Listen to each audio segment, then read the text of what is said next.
திருச்சியில் மனுஷன் பேசிட்டு சென்னைக்கு போனாரா இல்லையா, இல்லை சென்னை ஃப்ளைட் ஏறினாரா இல்லையா அது கூட தெரியல. அந்த கேப்பில்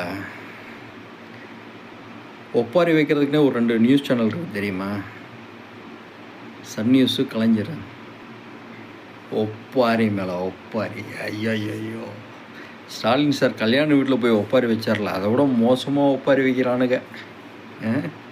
கதறுங்கடா கதறுங்க. ஏண்டா நாய்களா, இன்றைக்கி ஒப்பாரி வைக்க தெரிஞ்சில்ல உங்களுக்கு? கடந்த 5 வருஷம் உங்கள் ஆட்சி தானே. இப்போ எங்கடா போனீங்க நாய்களா, ஒப்பாரி வைக்கிற நாய்களா?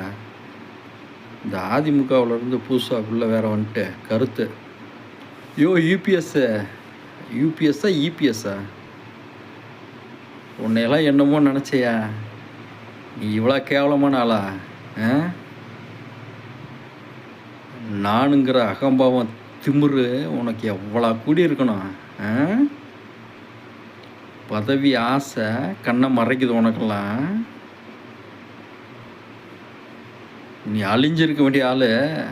ஏதோ சில விசுவாசிகள்னால நீ இன்னும் இந்த நிமிஷம் வரைக்கும் தப்பிச்சு அப்படியே உட்காந்துக்கிட்டு இருக்க. நீ எல்லாம் மனுஷனாயா? ஐயோ கேடுகட்ட மனுஷனே. உன்னோட பதவி வெறினால ஒருத்தன் செத்தே போயிட்டான்.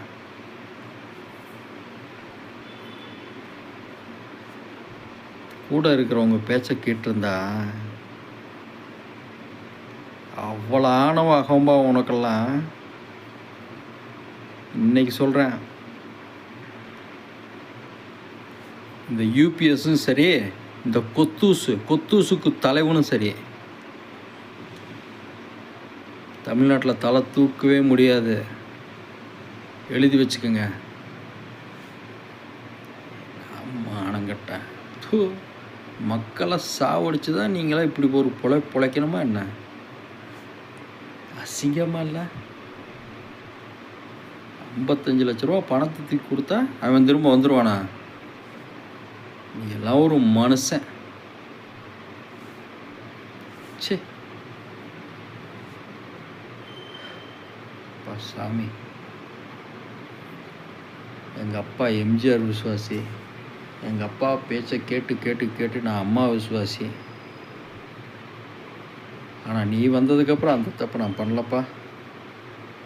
இவ்வளோ கேடு கட்டானவனுக்கு நான் சப்போர்ட் பண்ணலைன்னு இப்போ நினைக்கும் போது எனக்கு ரொம்ப சந்தோஷமாக இருக்குது. நீ எல்லாம் சாவியா?